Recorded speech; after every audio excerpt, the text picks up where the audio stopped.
So ito mga ka-farmers ay 4 na kwartong battery cage. So yan, naporma na natin itong ating battery cage. I-assemble ko na lang dapat dito mga ka-farmers, dahil noon ang iniisip ko i-assemble ko sa paghahatidan natin, pero baka mahirapan na tayo doon. So kailangan i-assemble na lang natin dito at isasakay lang natin ng bus patungo sa kanila. So ito na. So ito, kawayan lang lahat. Meron palang kahoy. Yan, kahoy. Para mas mabilis tayo. So hindi na tayo gumamit dito ng kawayan. Itong iba, kawayan na lang. So yan. So tatapusin lang natin ang ginagawa natin. Alright.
So eto mga ka-farmers, konti na lang matatapos na ang battery cage natin.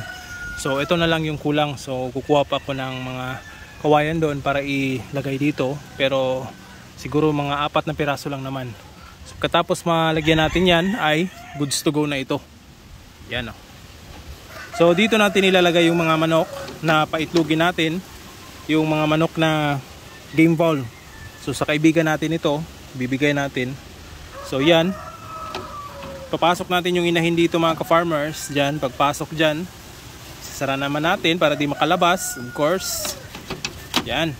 Tapos lalagyan natin ito ng patukaan dito. So kapag nangingitlog yung manok dyan sa loob, kugulong yung itlog dito sa unahan. So hindi niya maaabot yung itlog o hindi niya matutuka dahil gugulong dito sa unahan. So meron tayong ilalagay dito na barrier para dito dito pumunta yung itlog. So hindi na maaabot ng manok, kaya safe yung itlog. So ang purpose natin sa paggawa ng battery cage mga ka-farmers para sa mga game fowl na manok, meron kasing mga manok na palaging tumutuka ng itlog. So meron ding rason kung bakit nila ginagawa yon. So para hindi matuka ng manok yung kanilang mga itlog at masisiguro natin na kung sino yung rooster na kumakasta nito o bloodline na ginagamit natin, makakasigurado tayo na yung pair na pinagparis natin, for example meron tayong White Kelso na babae at sweater na lalaki, alam natin na ito ay anak ng sweater na lalaki at saka yung babae na White Kelso. So ito yung dahilan kung bakit ginagawa natin yun, para makapag-produce din tayo ng maraming itlog.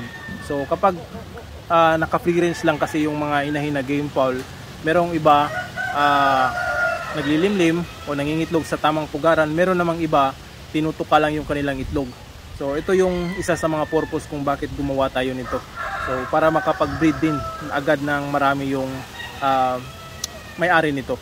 Tapos ang disadvantage lang nito ay kailangan nating meron kang incubator. Kasi kung wala kang incubator, saan mo naman palimlimin? Pwede ka magpalimlim, kung for example, meron kang makukuhang mga itlog dito sa battery cage, tapos pinapakastahan mo ito ng mga rooster. So yung mga itlog magiging fertile yun. So kung meron kang incubator, doon mo ilagay sa incubator. Pero kung meron kang mga native na manok or like mga huluhano na mga manok, ay pwede mong kunin yung kanilang itlog, kunin yung mga naimbak mong itlog galing dito sa battery cage, yun ang i-replace mo doon sa itlog na nilimliman ng mga native na manok. Alright?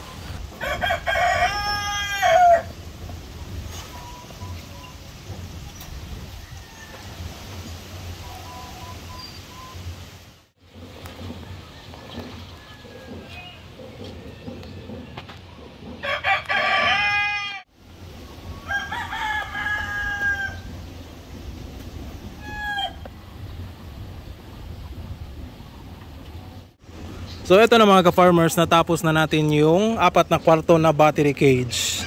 Yan. Tapos na. Yan.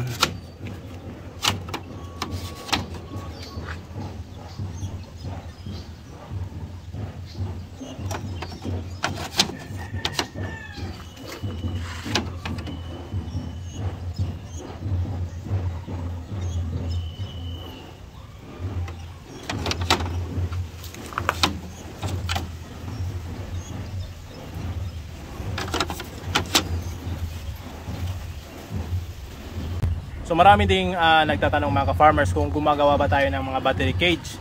Ang sagot dyan ay oo naman. Kung mag-order kayo, pwede naman. Basta ganito lang yung design at yung kaya lang natin. Pero kung sa mga malalayong lugar, parang mahirap na yata dahil kailangan pa nating mag-ship. So siguro dito sa Negros Oriental ay pwede. Basta malapit lang dito sa amin ay pwede nating gawa ng ganito. Alright?